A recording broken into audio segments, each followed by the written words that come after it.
Good evening. I'm Judy Halliday.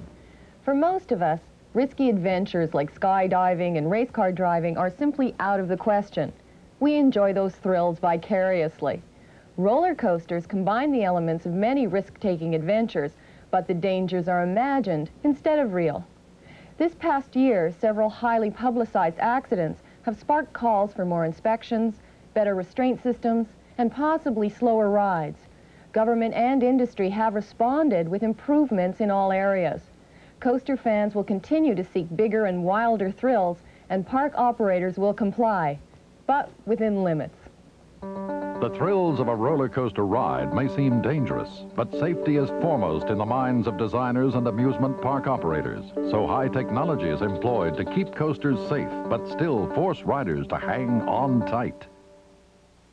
If you're anywhere near my age, a site like this one must bring back all sorts of fond memories.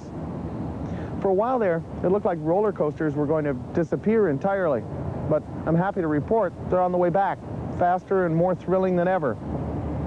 Roller coasters, no matter what their size, shape, or style, have an interesting thing in common. After that first lift, they're entirely driven by gravity. The roller coaster as we know it today is just over 100 years old, but the original idea is much older.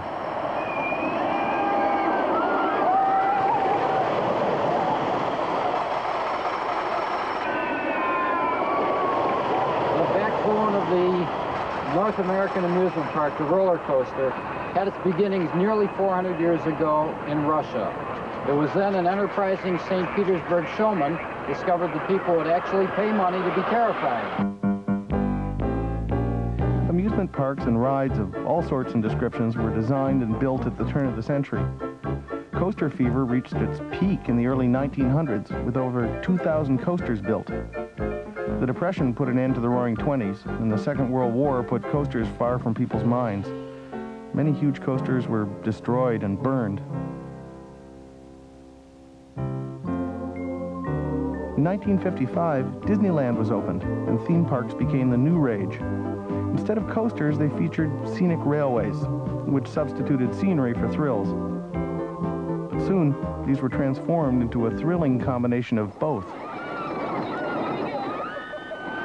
We're now in the second golden age of roller coasters.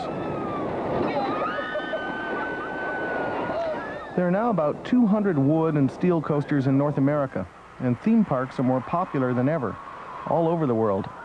Our guests really love roller coasters. I would say that the mainstay of the business in terms of exciting outdoor attractions is the roller coaster.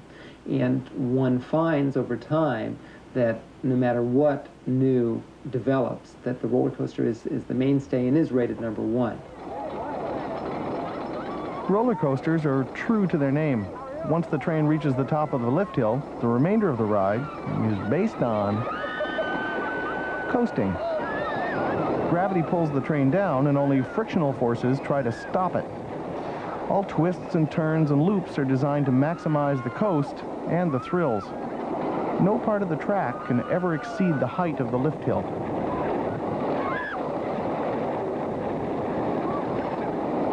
The height of the lift hill also determines the length of the ride. The ratio is about 30-to-1. For instance, a 100-foot lift hill means a run of 3,000 feet.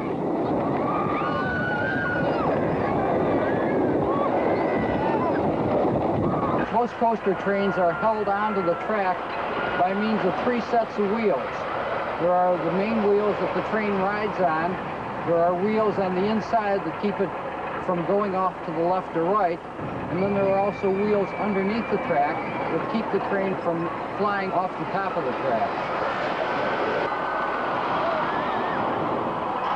In the past few years, we've seen a delightfully demented variety of roller coasters appear on the scene. Not only do we have what's become the standard wooden roller coaster, but they've been racing one wooden roller coaster against another so that riders can look over and see how they're doing and see the people in the other car being terrified. Riders certainly realize with the presence of lap bars that it is dangerously foolish to stand up on roller coasters, yet one of the newest variations of the coaster is the stand-up coaster. Here, there are no seats on the trains. Riders stand through the entire ride. The sensation is very different because instead of feeling the changes of gravity in the seat of your pants, you're standing and you feel them in your legs and your knees. Also, because you're standing and not in a crouched position, all your vital organs are fully exposed and you feel much more vulnerable. A stand-up coaster is certainly not for the weak-kneed. Standing, sitting, sideways, backwards, upright, or upside down. No matter what direction your body is in, there's one constant: the screams. Most of the physical fun of a roller coaster ride comes from the forces that pull, tug, and squish your body. You know, centrifugal force alone would probably be enough to keep the train on its tracks and you in the train. But all modern coasters have got wheels that are captive either in or on the track, and a restraint system to keep you in the train. See, amusement rides are sort of an optional thrill in our lives, so amusement park operators are very concerned with safety. Ride safety is, while it's important to the passenger, recognized as almost a religion among park operators. They are more concerned about ride safety than any of the people that ride.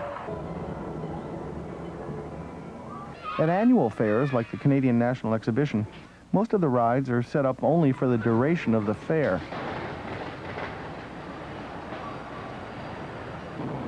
These rides require different inspections than a permanent coaster like the Flyer.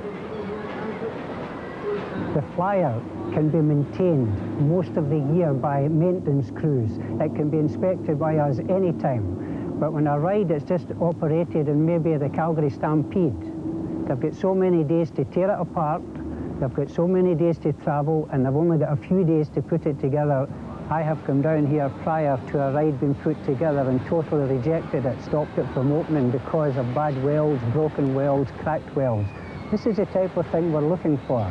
We have stopped rides because of the operation, we've had crews changed. Anything that's going to be detrimental to the safety of the public using that ride, we will either have it repaired or we'll have closed the ride. We have no problems in doing that. Last year, the roller coaster had its 100th anniversary, and even though a lot of the elements of the wood coaster are very traditional in nature, it's our responsibility to bring it up to speed in terms of today and even tomorrow as far as safety. And the only way you can do that is by marrying the sophistication of the computer and also the sophistication of the sharing of information that we do with the manufacturers of rides and with our sister parks, which enables us to make absolutely sure that it is very predictable from our perspective and very exciting from our guests' perspective.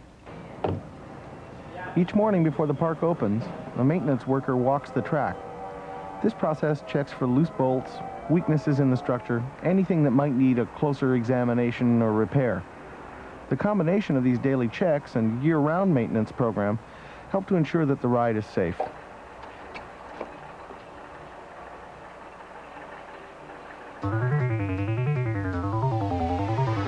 The physical forces acting on the coaster during the ride also act on the customers. There's a number of sensations that the riders experience as they go through a coaster ride. Because of the changing gravitational forces, sometimes you'll feel several times your body weight in the seat of your pants as you bottom out at the bottom of the hill.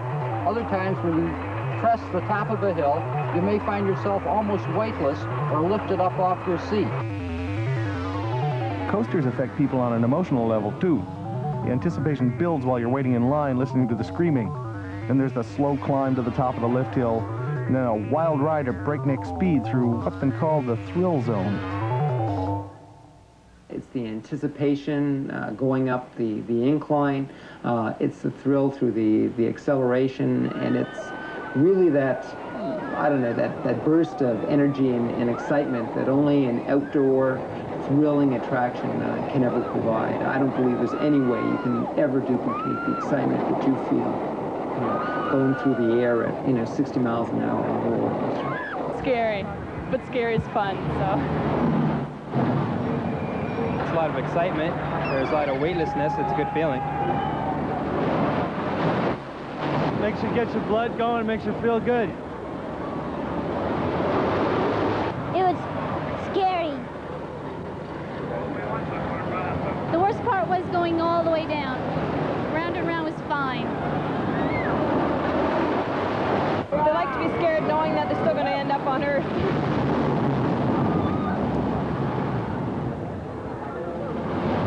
Well, maybe the reasons that people ride on these things are complicated.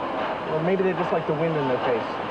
Whatever the reasons, I'm sure glad that coasters are making a big comeback. For the Science Edition, I'm David Strickland. Okay, joke's over. You can stop it now. I said I liked them. I didn't say I like to ride on them.